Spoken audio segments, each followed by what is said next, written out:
जय जगन्नाथ फ्रेंड्स आपण मानकु आम यूट्यूब चैनल को बहुत बहुत स्वागत।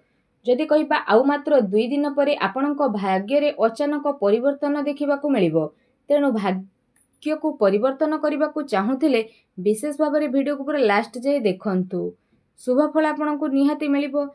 जहा पई जदि कहिबा कोन सब आपणकू लाभ मिलिबो, ग्रहंकर बक्री अवस्था, ग्रहंकर स्थिति कौन रहुची एवं आपणकर प्रथम भागरे शनि विराजित, चतुर्थ बृहस्पति, पंचम सूर्य सहित बुध रोचंती, जहा सहित विशेष भाव में जदि कहिबा षष्ठ घरे आपणकर केतु विराजित अछंती, मंगल सप्तम रहिछंती, तो द्वादश भागरे राहु विराजित करिछंती। तो ग्रह मानकर एपरी स्थिति जदि आमे कहिबा तो आपणक जीवन में कौन सब नुआ परिवर्तन नहीं आसूची, कौन खुशी आपणक जीवन में आसीबो आगामी 2 दिन में निश्चिंत भाव में आमे जानिबा। ए वीडियो रे बहुत किछि जानिबा। विशेष भाव में जदि कहिबा ए 2 दिन स्थिति रे ए केतोटी दिन रे आपणकर स्थिति रे महा परिवर्तन आसीबो। तेणु वीडियो को पूरा लास्ट पर्यंत देखंतु। जदि कहिबा ग्रहराज शनि द्वारा विशेष भाव में आपणक जीवन में बहुत बड़ परिवर्तन आसीबो। आपणक जीवन में यूटर्न आसीबो। शनि बक्री अवस्था रे रहिबे तो स्थिति रे परिवर्तन मध्ये देखिबा पई मिलिबो। तो 5टी दिगरु आपणको विशेष भाव में लाभ देखिबाकू मिलिबो। 3टी क्षेत्र में सावधान मध्ये आपणको रहिबाकू पड़िबो। आसंतु जानिबा 2 दिन स्थिति किपरि रहिबो। तेणु वीडियो को पूरा लास्ट जाए देखंतु। वीडियो भल लागिथिले कमेंट बॉक्स रे जय शनिदेव बोली अवश्य लिखंतु। वीडियो को लाइक शेयर कमेंट करंतु।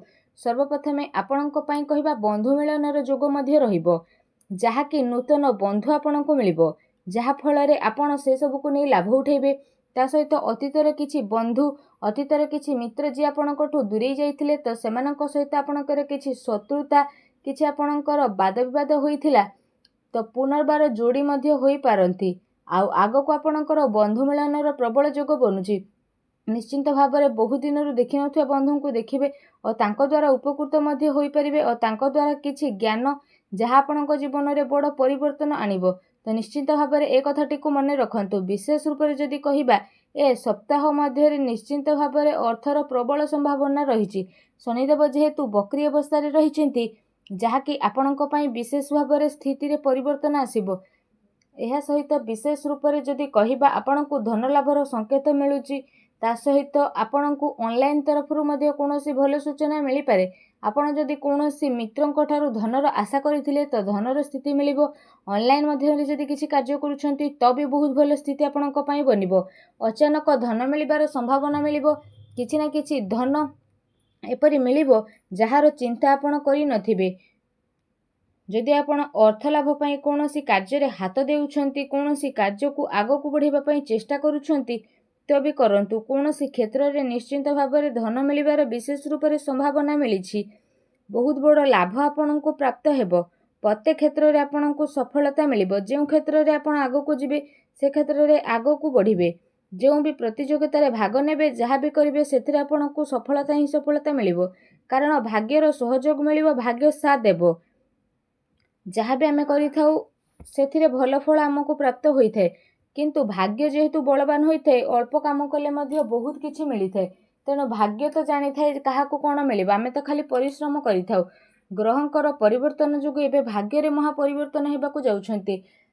आपण आगरू किछि करिछंती आ फल पई आशा करिछंती तो आपनको सफलता मिलिबो। प्रतिटी क्षेत्र रे जययुक्त हेबे, किछि नुआ शिखिबे एवं किछि नुआ शिखिबाकू आग्रह बढ़िबार स्थिति मध्ये आपणको पई बनु अछि।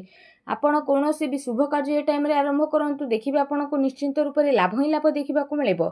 एहा सहित आपणको आय रे वृद्धि घटिबो। जे कोनोसी क्षेत्र हो, कर्म क्षेत्र हो तो किछि एक्स्ट्रा इनकम मध्ये आपणकर होई पारे। आयर वृद्धि मध्ये हेबो विशेष भाव में।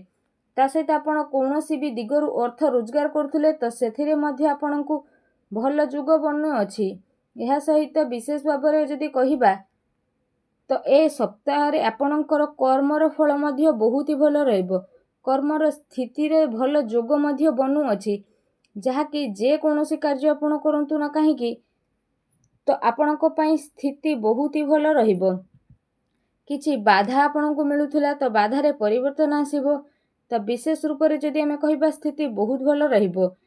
भल सुखी रहिबे। प्रत्येक क्षेत्र रे जहा भी आपण करूछंती, छोट काम करंतु, बड़ काम करंतु, जहा भी करंतु, ତ ଆପଣ ସେଥିରେ ଖୁସି ଅନୁଭବ କରିବେ।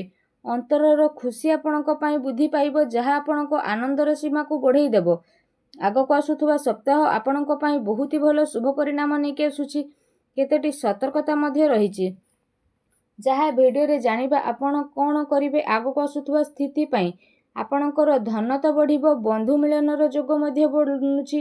ପ୍ରତ୍ୟେକ କ୍ଷେତ୍ରରେ ସଫଳତା ମିଳିବ, ଆୟରେ ବୃଦ୍ଧି ହେବ ଏବଂ କର୍ମରେ କିଛି ଏପରି ଯୋଗ ବନୁଛି ବିଶେଷ ରୂପରେ ଯାହାର ଶୁଭଫଳ ମଧ୍ୟ ଆପଣଙ୍କୁ ପ୍ରାପ୍ତ ହେବ ଏବଂ ଯାହା ଆପଣଙ୍କ ପାଇଁ ଆଗକୁ ଯାଇକି ବହୁତ ହି ଶୁଭଫଳଦାୟକ ସାବ୍ୟସ୍ତ ହେବ।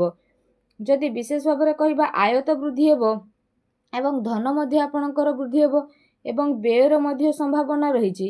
କିଛି ଏହିପରି ଆପଣଙ୍କୁ ହଠାତ୍ କାମ ଆସିପାରେ, ହଠାତ୍ କାହାକୁ କିଛି ସାହାଯ୍ୟ ସହଯୋଗ କରିବାକୁ ପଡ଼ିପାରେ କିମ୍ବା ମେଡ଼ିକାଲର ଚକ୍କର ମଧ୍ୟ କାହା ପାଇଁ ଆପଣ କରିପାରନ୍ତି ଆଉ କାହା ପାଇଁ ଖର୍ଚ୍ଚ ମଧ୍ୟ କରିପାରନ୍ତି, କାରଣ ବ୍ୟୟର ଯୋଗ ମଧ୍ୟ ଆପଣଙ୍କ ପାଇଁ ବିଶେଷ ରୂପରେ ବନୁଛି। ଧନ ମଧ୍ୟ ଆପଣଙ୍କୁ ଖର୍ଚ୍ଚ କରିବାକୁ ପଡ଼ିପାରେ କିମ୍ବା କୌଣସି ସାଜସଜ୍ଜା ବା ସୌକିନ କ୍ଷେତ୍ରରେ ଆପଣ ଅର୍ଥ ବ୍ୟୟ କରିବେ। ତ ଏପରି କହିବାର ଅର୍ଥ, ଆପଣଙ୍କର ଯଦି ବ୍ୟୟର ଯୋଗ ବନୁଛି ତ ଆପଣ ସାବଧାନ ହୋଇଯାଆନ୍ତୁ।